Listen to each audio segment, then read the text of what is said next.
Vale.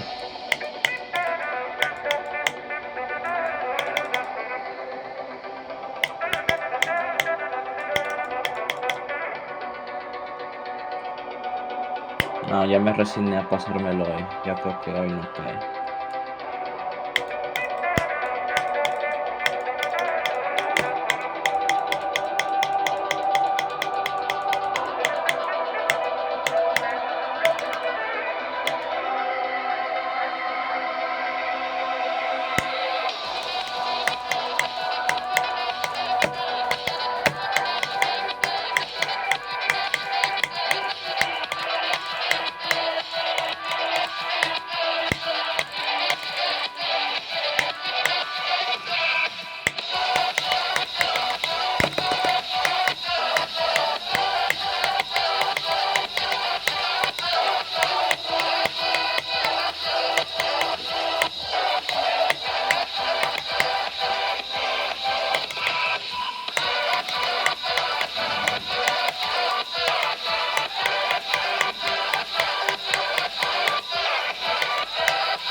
No me lo pude fruquear, bro.